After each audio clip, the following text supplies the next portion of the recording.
With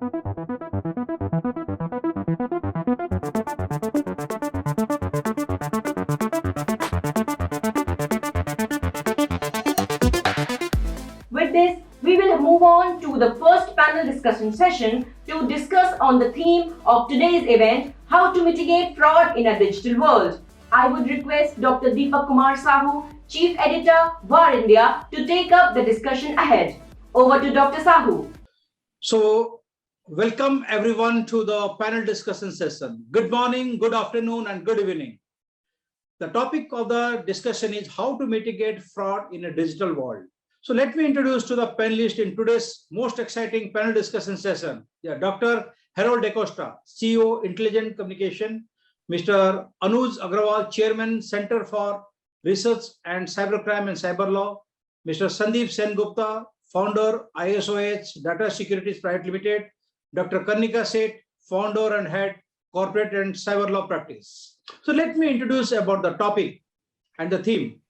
With the growing use of internet and developing advanced technology systems globally, there has been an apparent increase in the usage of online banking system across the world, accompanied by widespread incidents of fraud and attack. Cybercrime can impact business in more than just financial ways. Companies have to rethink how they collect and store information to ensure that sensitive information isn't vulnerable. Secondly, the attackers behind the campaign exploited the current prevalence of bring your own device policies by using the stolen credentials to register their own device on the target network, which they can use to expand their presence on the network and propagate the attack further. It is important for business to have a company-wide security plan in place to ensure employees help protect sensitive company data. On this backdrop, let me throw the questions to the panelists. A report highlights a significant rise in adversary activity, both in volume and velocity. How you will take to it? We can start with Dr. Karnika Seth. Yes, a very pertinent question indeed.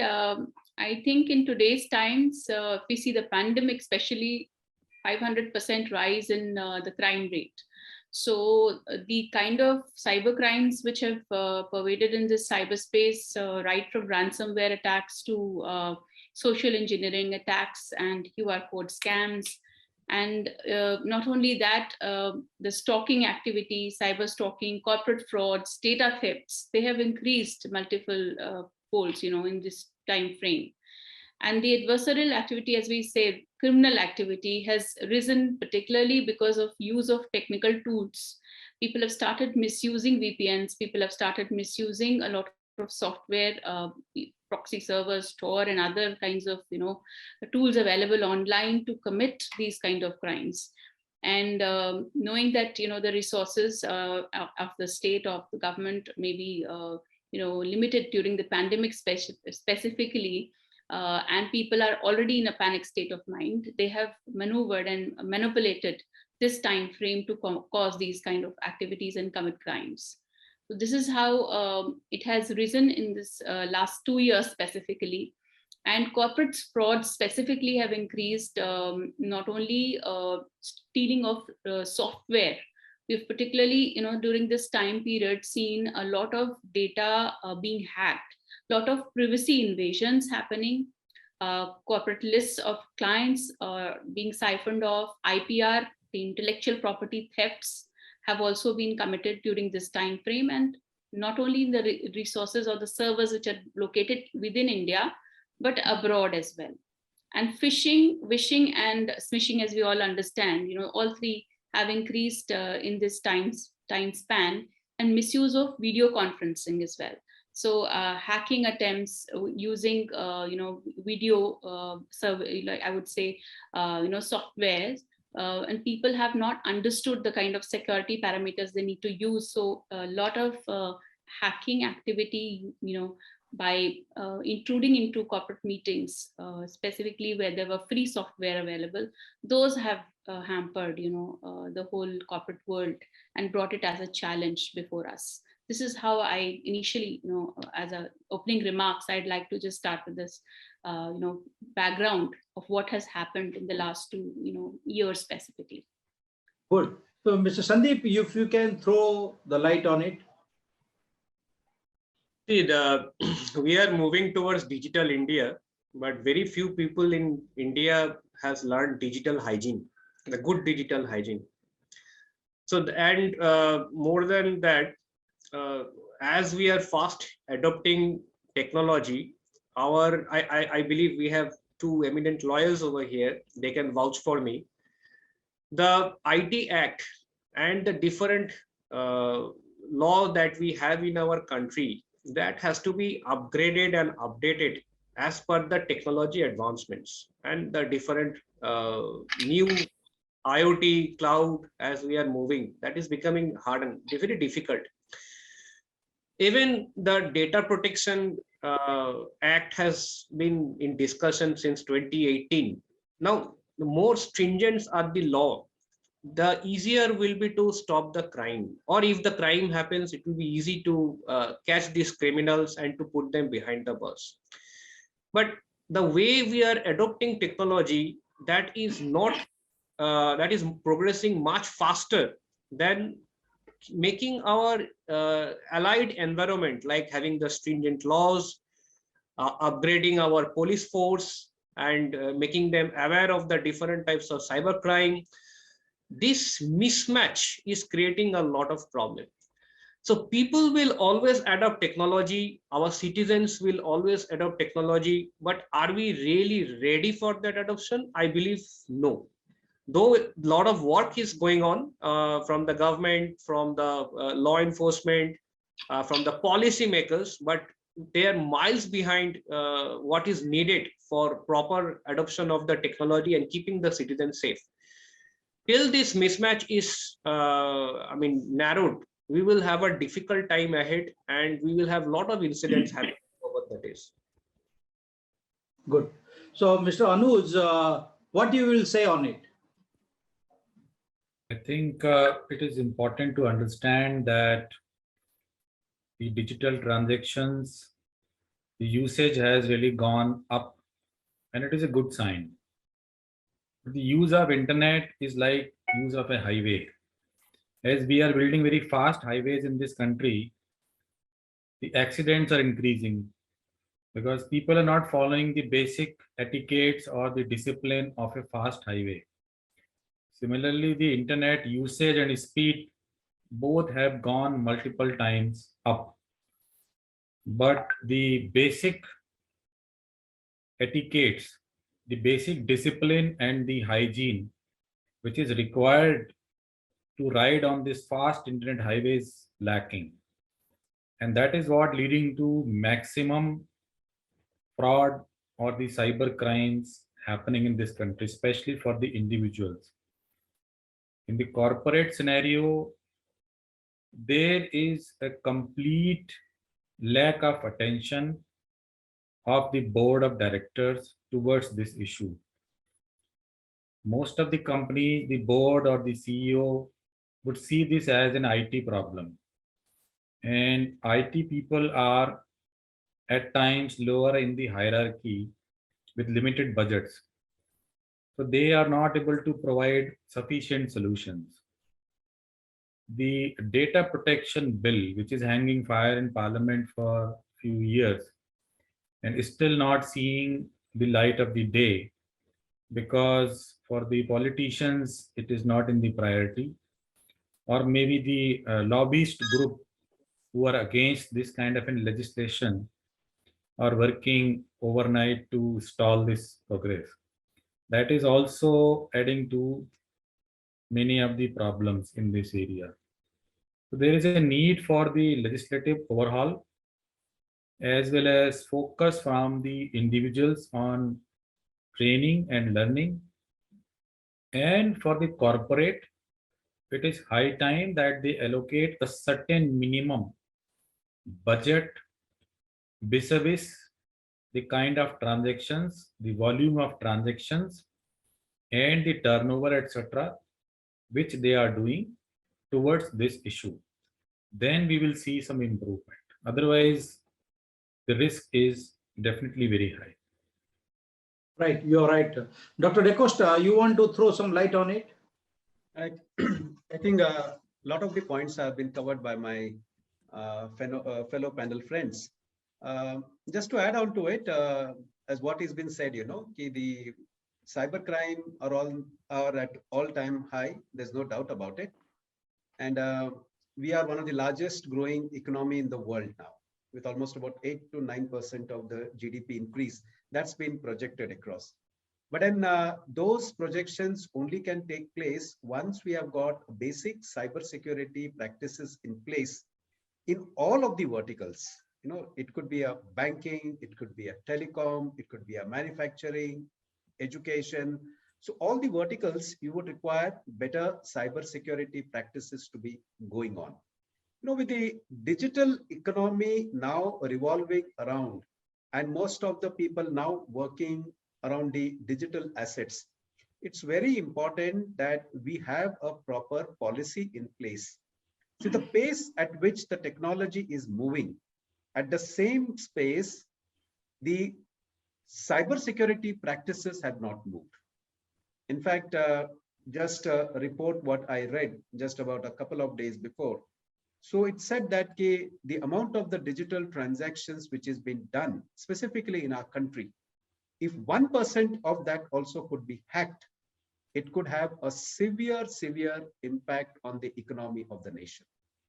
I think at the present context, with all the different types of cyber crimes which are taking place, I would per se put it out that the banking frauds, that becomes as the biggest pinnacle. If that particular crime is not being handled properly, we may be heading towards a recession in digital transactions, as well as the economy, as well as the GDP is concerned. That's what I have to say, because other of all my panel friends have already covered up the subject in quite detail. A wonderful say. Deepak, you're right. I think the adversary activities have really gone up, and the primary reason, obviously, we have seen is the digital transformation and technology adoption in last couple of years has actually gone up, and most of the organizations are really focusing on catching up on the technology, right? And they're not really giving it a space, right? They're not really leaving any space for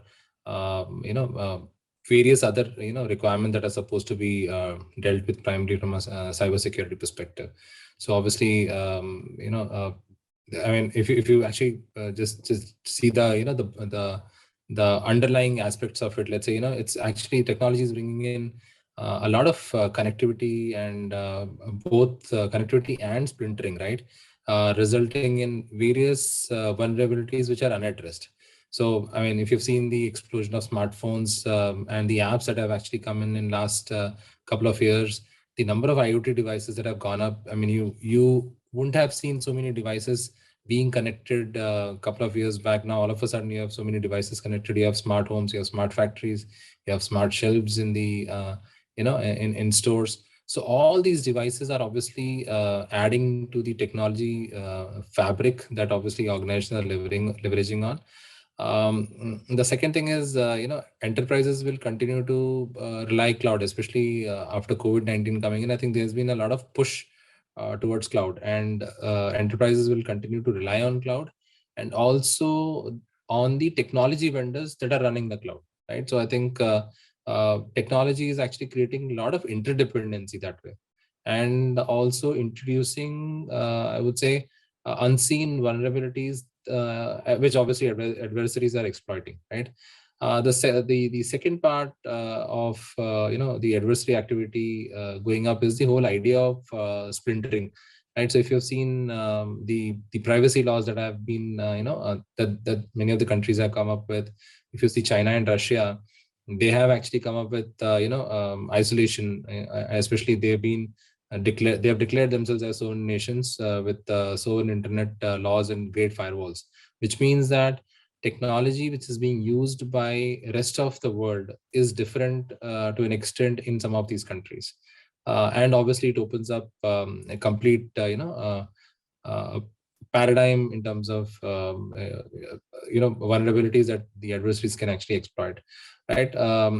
The other thing that is important here to understand is adversaries like malicious, I mean, especially with COVID-19 coming in, this has actually brought in a newer complexities, and with users working from remote, obviously the awareness from a cybersecurity perspective obviously is not as as per the expectations of any enterprise. So certainly users are getting targeted by adversaries. Obviously, it's a new I would say new channel that got opened. You can potentially have issues with a malicious insider or an inadvertent insider who end up actually opening up the floodgate, right? So I think yes, to your point, yes, the reports that you're seeing about adversary activities going up is all because of these major factors which are being driven across, right? And again, we will continue to see the higher adoption of technology, and again, the example that we were discussing, right? With the adoption of digital and more companies rushing towards creating apps, the Log4j vulnerability that we have seen, right? The dependency on a Log4j is very high, especially in for many of the applications. One particular exploit that can or a zero-day vulnerability that can come up can really shake the whole world, right? Especially all the enterprises. So I think it's a clear case of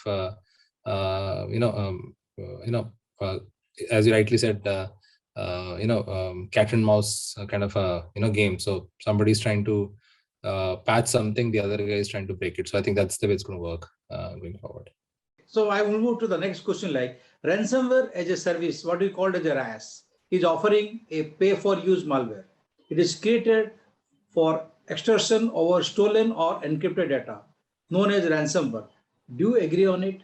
I'll start with Dr. DeCosta. Well, ransomware, what to say? In fact, I would not say ransomware for the last couple of years. It is there. It's been there for the last 5 years. It's only thing, the awareness of ransomware has been known, specifically during the COVID time point of view. Now, when I talk about the ransomware, gone are the days when there were, physical extortions, where the jurisdiction was the same to a large extent. But now with the the cyber boundary jurisdictions, and with now the technology in per se, the ransomware as a part of an extortion has become a very common phenomenon. What I say about is that when you talk about ransomware, when you talk about the different types of malware which are there onto the cyberspace, most of the time the cyberspace is not well guarded. We are actually not knowing what type of apps to be installed, how the app would be beneficial. People are not being told about the cyber hygiene practices, and at the end of the day, they fall a trap for the ransomware. And one of the ransomware which I've seen growing rationally very higher is on the domestic issues within the family point of view. In fact, that's something a very stellar thing which has moved in the last couple of years, where people have been victimized by their own family members itself, by taking the control of their mobile phone, not only in terms of injecting a malware, but by taking a remote access of their devices and then saying that, okay, look, if you don't adhere to the instructions, what I say, then I shall do so and so to that extent. So what I mean to say collectively, when you talk about ransomware, we just talk about ransomware as a malware injecting into a system, destroying the data, corrupting the data. But I would like to go one step forward. When you talk about a ransomware, it is an extent of the malware is physically taking a control of a device, and through that having the extortion to be taken place. That's what I have to say about it. Okay, wonderful. Dr. Karnika, you want to throw some light on it? Yes, certainly. Well, there have been some cases where, the entire hard disk has been encrypted, and in certain cases only partial, some data has gone, in pockets. So it depends what kind of attack this is and what kind of ransomware attack it is. The entire server could be hacked. It could be something which is easily decrypted with a public key available. If that is the case, if it's not available, then mostly it's very difficult to get back the data. And not only that, a lot of people don't still keep backups, and in many cases they don't have updated backups, and that becomes a worry, because if they're not able to retrieve their data back, then obviously there's a lot of loss of business and data, confidential data as well. So these things are there. Apart from that, use of malware also to create various fake accounts, fake, basically services on the web to create fake accounts is something that I wanted to emphasize on, because I've handled these cases where fake social media accounts have been created, and with the help of those, then malware attacks have happened and photographs have been stolen and morphed. So that's a way of hacking and also harassment, especially if it's relating to a woman. There have been many cases like these, also because of corporate rivalry, also because of business rivalry. People have tried to hack the other competitors' servers, and that's again with the creation of these fake accounts and malware, that's also been quite rampant around this time. And interestingly, the point sometimes it is not within the location, like a locale of, say, a domestic location, India. Most of them also would involve cross-border, criminals, or something in conspiracy with the other, like criminal in another country. And with that, a lot of complications arise, because the person may flee from one country to the other and continue doing the harassment. So one case has to be lodged in that jurisdiction, and I've done something recently, one of the cases from the Middle East, and then the other has to happen, within India, because the person has probably fled from here to another location, or from there to India. So these things are very common now, and multiple cases involving different legal authorities makes it a challenge. And then getting cross-border evidence, it comes again a challenge. Service providers may or may not choose to be, like submit to the jurisdiction of Indian courts here. So therefore, cyberspace, especially cyber crimes, the nature and the complexity, both technical and legal, have shifted. It's not the same as a simple cybercrime attack anymore. So in any given situation, there are layers of crimes. I would say in any given situation, there would be more than one offense, even under the Indian scenario. So it would be coupled with stalking, maybe video barbarism, maybe intimidation, coupled with hacking, and even blackmail, so it depends from every case to case, basis. But I've seen that in both the domestic setting within India and outside India as well. And also when somebody is known to the victim and may not be known to the victim, maybe just somebody who's a stranger. So especially with payment wallets, small amounts being siphoned off with social engineering, that's again something which has prevailed around this time frame. QR code scanning scams. So, I mean, there is plethora of cases that one can actually cite, but these are just examples we are using for our purposes of our discussion. And so the long and short of it is that both in terms of complexity and the nature of offenses, criminals have become smarter, in terms of use of technology, and they deliberately complicate things so that they can very well abscond from the law enforcement clutches. That's the whole scenario. Like, that's how I feel. Nice example you have given, Karnika. You have, it's a really nice example. So we'll go over to hear from Anuj Agrawal. The ransomware is a real risk. More so, we have seen that even in developed countries, and critical infrastructure can be blocked, like the Colonial Pipeline issue in US, where a large part of the US was deprived of the oil supply because of a ransomware attack. And even that kind of a company had to pay a $4.5 million ransom to get their systems back in action. So this is a serious risk. Most of these crimes are trans-border, and it is very difficult to locate the perpetrator. And then obviously, even if it can be guessed, it will be difficult for to nab them and bring them to justice because of the jurisdictional issues. It is also feared that certain countries are allowing these cyber criminals operating ransomware as a service or ransomware tools as part of their state initiative to harass or using these as a terror tool, etc. So this is becoming a very potent, disturbing, and disruption tool. Since more and more of our systems, be it civil systems or defense systems, banking, everything, essential services, power supply, are getting automated, getting digitalized. A fully scale ransomware attack sponsored by a state or supported by a state can become a serious problem, and it can even lead to some kind of a war or a difficult scenario. On the personal front, I have seen even the PCs, laptops are getting infected by ransomware, which is a new phenomena. And individuals who are not well guarded or by habit they are clicking on various links, spam links, etc.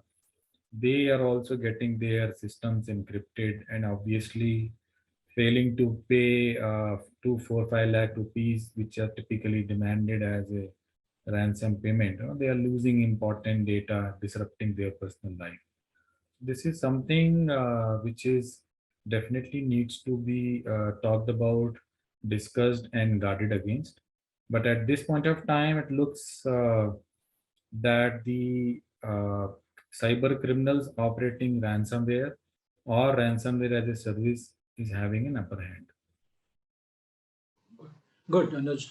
And how, Sandeep, you want to say that you are also running an hackers institution, ethical hackers. So if you can throw some light on it. No, we cannot hear you. Crime as service was there for the last many years on dark web, deep web. In fact, 95% of the internet is deep web. So a lot of activities are going on over there. And I can give you live examples of site where they have openly given a price catalog of the rental service along with a refund policy, that what they can do to a big company, small company, or an individual. So coming to ransomware, since we do a lot of audit, what we have seen, 99% of ransomware case starts because when you have a remote desktop open in any server. If you go into the case study, you will say remote desktop is the 99% source for ransomware attack. But since we are talking about different types of ransomware, I think we will see this situation getting very worse once we will have the OT system in the mainstream, like the Internet of Things, like the industrial automation. So when we will have adopt the OT, like power grid, power utilities, then ransomware can stop the activity of an entire factory, or as we know that it can stop the operations in a hospital. It can stop the operation in a railway system. More we will rely on the automation for the operational technology, you will see that the impact of ransomware will be much higher than what it is at this moment. So I always I would say that when as the days goes by, our phones are getting more smarter than what we are, and that is becoming a big problem. And on the corporate side, I always quote something that our fight is not against the hackers. Our fight is against the zero budget, because wherever we go, we always get this term that we have a very less budget. So they have a lot of budget for marketing, branding, but very less budget for security. But when there is an incident, their entire budget for marketing and PR is gone down the drain. So if this psychology, if this culture is going to continue, the ransomware as a service, what you are discussing right now, it is only 5% what you will see over the coming days. Yes, you are right. Absolutely. I think, Deepak, we have seen, many ransomware attacks in last couple of years. Obviously, the sophistication has gone up, right? And again, anything which is in abundance obviously gets its place in a marketplace, right? So obviously, ransomware has actually, lowered the technical barrier of entry for cyber criminals. I think it's very clear. It's very clear, right? And if you actually look at it, it's a business of criminals for criminals to carry out criminal activities or ransomware attack, right? I think it's to put it rightly, right? So the RAS model actually provides a lot of benefit to the attackers, right? First, obviously, it makes it very easy for the attackers to mix up things. So you're not really looking at only one tech or one type of a technology or a program to do the ransomware. Actually, the attackers are mixing up different type of technologies or malwares to create a ransomware. And they are obviously being presented with a plethora of marketplaces, right? Which they are able to pick and choose what sort of malware they are able to roll out to the, let's say, to a victim, right? They are able to also do trial and error. So I think that's something which we have seen, right? I mean, if a specific use case attacker wants to figure out, they are able to pick up the right tool sets and then accordingly create the right kind of ransomware, which obviously is meeting his or her requirement. And the challenge that typically comes to defenders is, they are unable to attribute this to a particular criminal organization, because now you're picking and choosing different components from here and there. So you are unable to figure out whether it is coming from one organization, it is coming from multiple organizations. Obviously, the identification of the entity is going to be more of a challenge. And to my earlier point, since RAS lowers the whole idea of technical barrier coming down for conducting the cyber attacks, actually it also frees the attacker of the technical knowledge itself, right? So you don't need to be a technical expert or a hacking expert to create your own ransomware, but you can actually break into any kind of organization or any kind of a user or a victim easily by creating your own mix of solutions and just connect the dots with whatever solutions are available. And I think it's catching up. And as I said, anything which is in abundance obviously finds a marketplace, right? So I think this also is a growing trend that we see, and it's a clear case of, as I said, it's a clear new business that obviously criminals have taken up from a cybersecurity perspective, or a cyber attack perspective, to be more precise. So we'll move to the next question. Like there is new modus operandi is impersonating popular apps, which when downloaded can hijack all the information in a matter of seconds. Can you suggest on the remedies? We'll start with Sandeep. See, popular apps, it is very easy to find out, because again, we do not follow some certain principles. That's why we always get fooled. So if we search for an app on the Play Store or App Store, because that is the golden rule. You do not install any app outside the Play Store and the App Store. And especially there are some apps which our government of India has said that banned, they should not be installed. So leaving these two cases, if we search for any app on the Play Store or App Store, always look for the rating, review, and what type of access the app is trying to get from your handset. If you are not very comfortable with the amount of access that you are giving to an app, then it's better to keep two mobile handsets, one for your serious transactions like banking transactions and another for your entertainment. It is true that during the lockdown, people got so bored, trapped within the house. They wanted entertainment, and they started downloading this type of gaming apps, entertainment apps, and many of these apps are malware. So if they're a little bit careful about what they are installing and find it from the rating, review, and the access list, and then only take a decision, or have two separate mobiles for entertainment and serious transaction or money transaction, then I think that will protect them a lot. Okay, wonderful. So we'll listen from Anuj. You have been working with so many police officials. Anuj, if you can throw some light on it. This is a serious concern, and most of the time people are getting calls from so-called bank officers trying to help them, the individuals in securing their account and asking to download X or Y or Z app, which are typically rat and Trojan apps with a control with the cyber criminal. And once people download such apps, their phones are compromised.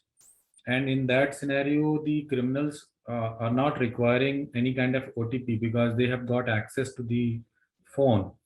And once the fraud takes place and these people go and complain to the police authorities, and they very rightly or innocently claim that we haven't shared the OTP, while they have already downloaded a malicious app which has given access of their phone or maybe even their PC to the criminals.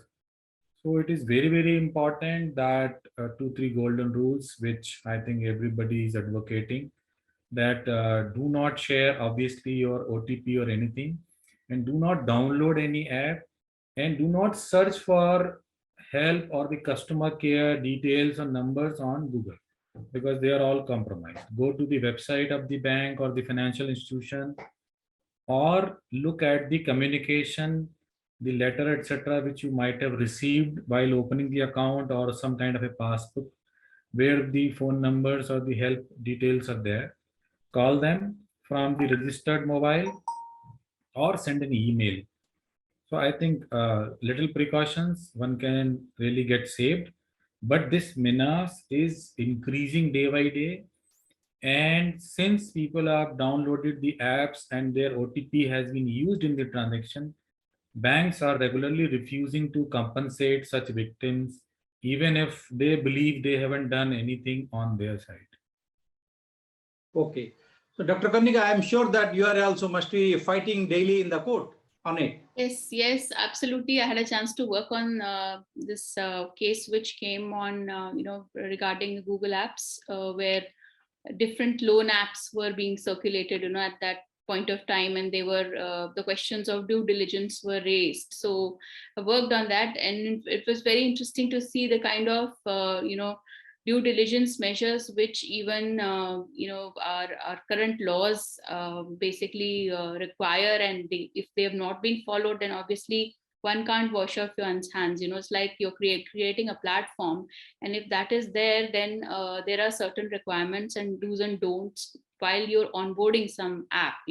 So that's something which was also required to be seen. And when such apps impersonate, impersonate another popular app, that becomes even more I think a serious matter to look into, because not only due diligence has not been done in such cases, like to the level of basic due diligence, but on top of it, if one is not a credible app, it is also trying to steal another app's identity. So that's something, and causing cheating, basically in order to commit cheating. So the platforms like app stores, they also have, if they are like, like intermediaries, if they play a role of an intermediary, they're also, supposed to follow the IT Act and the rules, Section 79. And that's what was being discussed in that case. And following that, there were certain apps which were taken down from those app stores, in those stringent measures. So I think this requires twofold strategy. One is prevention, because we may be updating a lot of our policies, both institutional and otherwise, but unless and until we adopt due diligence in our own practices, how will we be able to implement what we want to achieve? So that's something which I want to focus on. And besides that, during this period of time, not only impersonating apps have been there or accounts which have tried to steal other people's identity, but also defamation has become a huge concern among corporate world. Having handled those matters as well, I think it's not an easy process for anybody, to whether it's an Indian entity or otherwise, to actually fight a defamation suit. That's a long drawn process in India.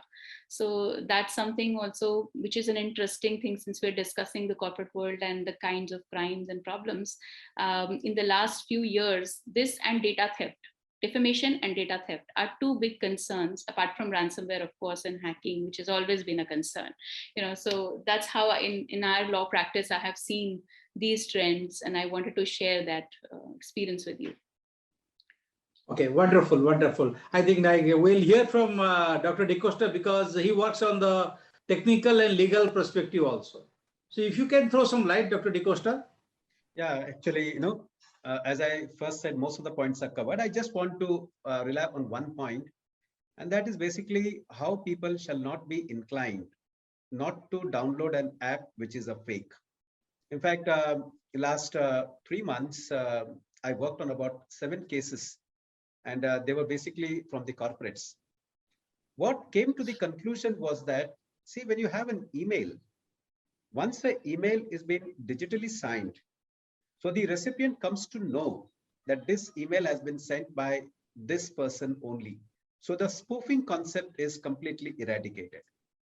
What I mean to say is that when you have any app on any of the Play Store, so at that moment, if these apps, when they are being uploaded on these Play Stores, if they have been digitally signed, verified, then I could assure that these fake apps, which are making a huge turnaround and victimizing the common citizens, could be eradicated to a large extent. Now, to do this, it's not a very Herculean task as such. It's only that these intermediaries, there has to be guidelines which has to be set from every now and then.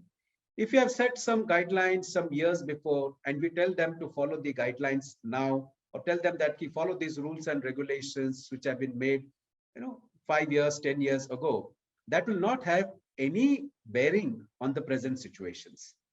I think the time has come that whenever an app is being uploaded in any of the Play Store, digitally verifying that app, digitally signing that app, and making the people aware that this is a genuine and creating an awareness on them, I'm sure most of these problems could be resolved.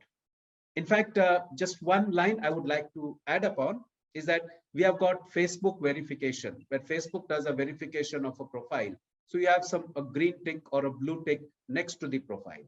Similarly, whenever any user downloads any app from any of these Play Stores, so if these intermediaries take an extra responsibility of digitally signing and digitally verifying these apps with a tick mark next to these apps, surely I would say that we will have a better place to live in on this digital world, and people will not get victimized to a larger extent. Even doing this, if people still get victimized, then I would say it is a sheer negligence of that user, and nobody should be blamed if he still downloads an app without taking a due diligence or a due precaution. So I mean to say that the role of responsibility and role of intermediary become very high. Okay? Absolutely. Once they follow these rules and regulations, but actually this is cumulatively our responsibility to make them aware. And as I told sometime before, these are not very Herculean rule. These are not very some Herculean technology has to be put into place. It is just that if I'm working in a corporate industry, if I have to send a mail to you, I know that the communication between you and me is something which is private, confidential. So I take an additional risk of having my email to be digitally signed and sending it across to you. So in the similar way, if this intermediaries take this responsibility, then I know millions of people could be saved from such type of fake apps, and they wouldn't get to be victimized. So that whether it is a private, personal or public, court can decide, where Karnika can help us in the court of law. I think, Deepak, we've been seeing this problem for a while, right? I think despite the tighter security by Google and Apple, right, cyber criminals have been able to make their way into the Play Store and App Store. So I think they're getting much smarter, right? And they're able to clone the apps and mimic the functionality of a legitimate app, right? So I think that's obviously the technology is supporting, but they've been able to do that. In fact, if you recall the example when India banned TikTok, right, and suddenly a TikTok Pro app came up, right, and people started downloading and started using it. Obviously, I mean, they were compromised, but that happened, right? And in fact, the whole COVID-19 chaos in during the second wave, you would have seen, fake tracking apps that kind of came up, right? And they started collecting personal data from users, right? So I think this is growing. I mean, as a trend, this is growing. And if you look at the type of impersonation that we have seen, is, typically you look at fraudulent apps, right? So where you basically clone an app and create a similar looking app as the original one, which is obviously collecting sensitive information like your banking data or your credit card data, or it could be your own personal data, sensitive personal information. It could be any data which typically the app collects, right? The second problem in a fraudulent app, and again, it's more to do with the users themselves, right? So you must have seen the problem of side loading. A user may be, may not be going to an app store, but maybe downloading the app from a website or somewhere, right? And obviously it's a side loading problem. Even Google and Apple can't do anything, but users are downloading it. I mean, you can't really avoid, right? That's the second part of the first problem. The second problem is the whole API manipulation, right? I think people have been able to, manipulate the APIs of the apps, which are legit apps, by the legit data which is available in the dark web. So I mean, you can just go to those APIs, download the data, and manage that. So if you actually want to prevent these issues, obviously a couple of things that you can potentially look at is, you can actually implement API defense mechanism, where you are able to figure out whether the traffic which is coming in for data is actually a genuine mobile app traffic or not. I mean, you can figure out basis the machine learning or a technique with which you can actually figure out, right, by the traffic pattern itself. The second thing that you can potentially look at is the app attestation, right? So what you can do is you can actually sign your apps through cryptographic technology, and ensure that only genuine apps are making the API calls, right? If not, then obviously you can get the app removed from the app store or wherever. So I think, I mean, and again, if it's coming from, let's say, a side loading, that also you can block, saying that if this is the kind of a signature of the app, you should just simply block. So I think some of these, preventions or corrections can be done. And again, as I said, it's always catching game, or a catch up game, right? So obviously attackers will continue to find new ways of doing it, but I think it's a matter of seeing how how seamlessly are able to prevent these issues. So yeah. Sandeep, finally, if you can share your expectation, like what are the expectations from the government for narrow down the discussed challenges? See, first thing that you have to strengthen the law, because even a simple data protection and privacy bill is lying idle since 2018. And this could have solved a lot of problem which has not happened. So if you want a true digital India, you have to keep the citizens protected. So right from, suppose few days before, I did a sting operation on the Jamtara, one of the Jamtara gangs. I called them, and then I also tried to detect where the call is coming from. Now, in spite of doing all this, even if I am able to reach that person, I know that this person will get, first of all, I don't know whether that person will get caught.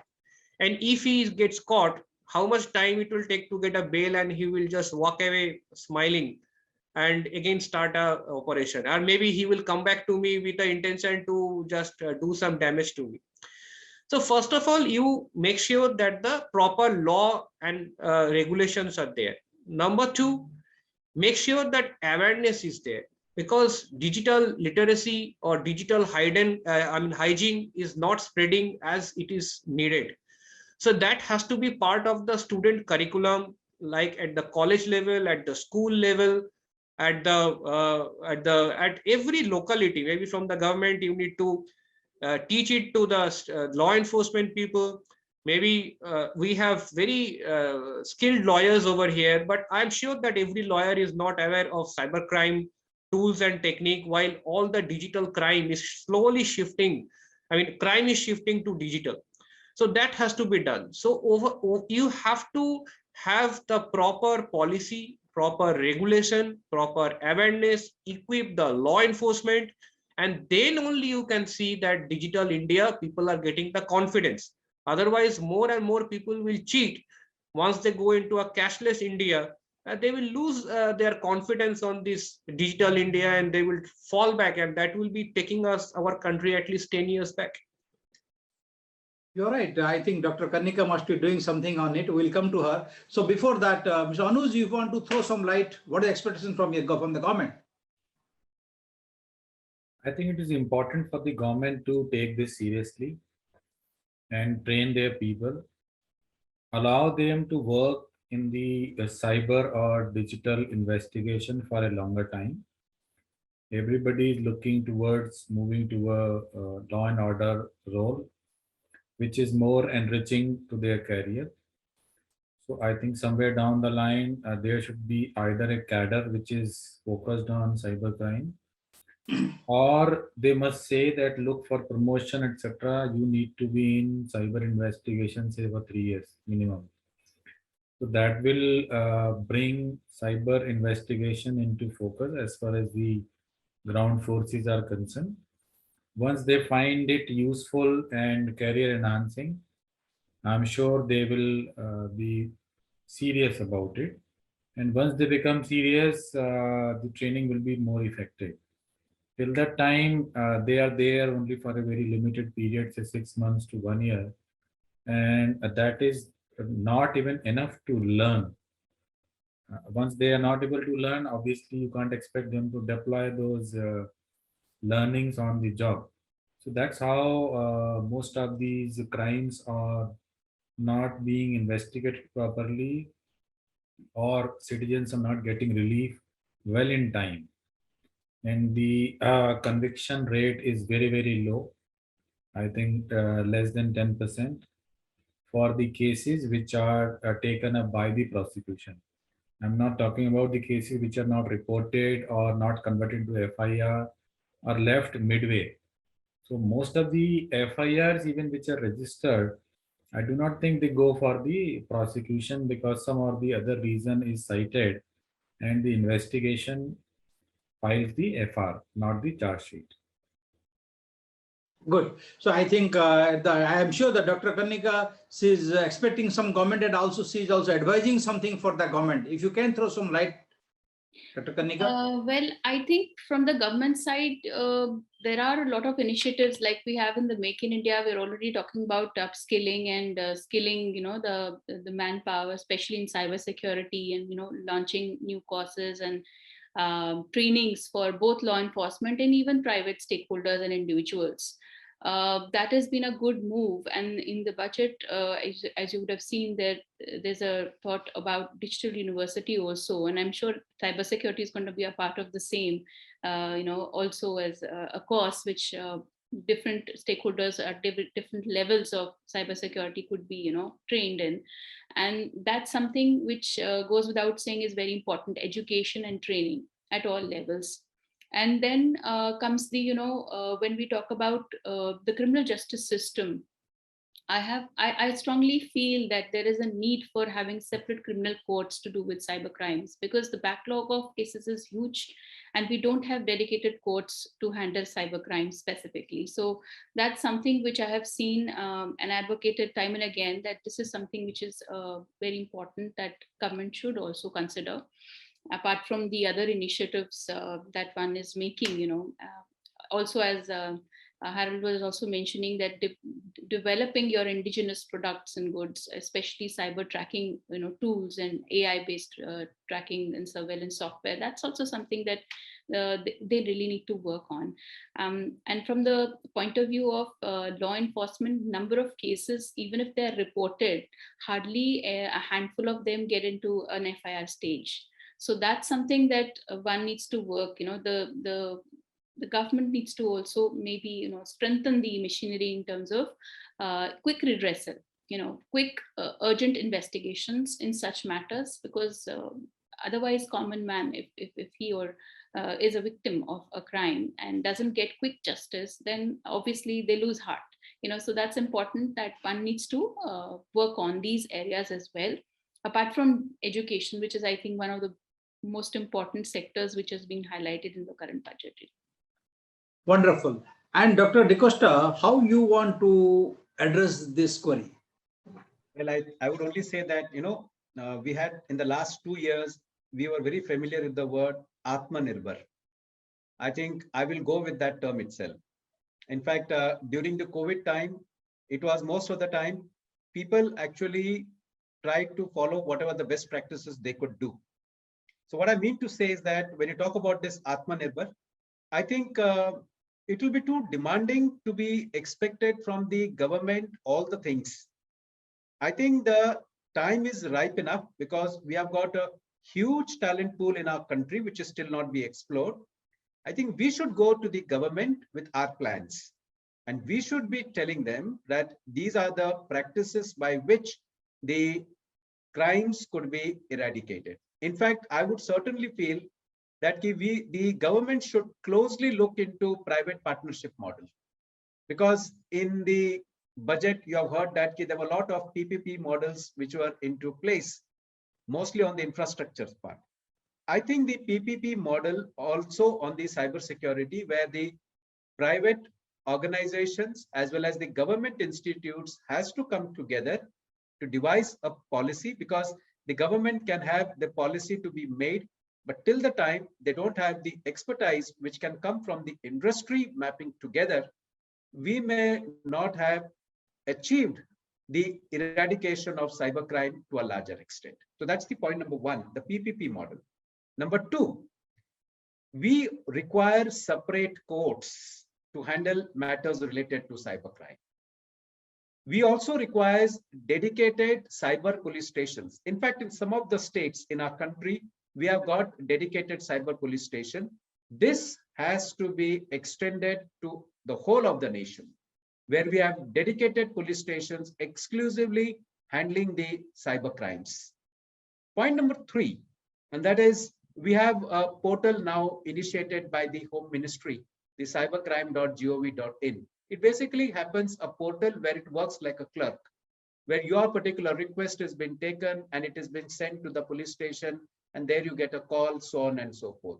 I would go into a step forward and put it across, saying that the government should have specific portals where through simulations, they should have the awareness to be created for the common people, that how they would not be victimized. And last but not the least, education is very, very important. The universities in our country has to have the syllabus to be modified. In fact, last year, some of the academic council, some of the board of studies I am into, and when the syllabus is been designed, they have been designed in a way that looks it is 5-year-old. So the education when you have for the technicals, for the legal, these education should be there with new additives to be there. And last but not the least, I think the government should take only one initiative that I would say, and that is getting the policy to be implemented. But rest, I would say, it is too demanding to be expected from the government at this time. I think it's the time that we have to go to the government with our plans, with our mission, and just requesting the government that have a policy to be made and get it to be implemented. So wonderful, and thank you very much for a PowerPoint presentation, and all panelists have shared the best practices. I would say to secure from cybercrime, there is need for large-scale awareness. It is an effort from our media house. We have started this journey to train and educate on the cybercrime from last 6 years. So thank you again, the panelists, for sharing the valuable feedback. I am sure it is a knowledge for the entire audiences. I have really learned many things from the discussion. Thank you very much. Thank you, panelists, for sharing your vision and best practices. It was a wonderful discussion.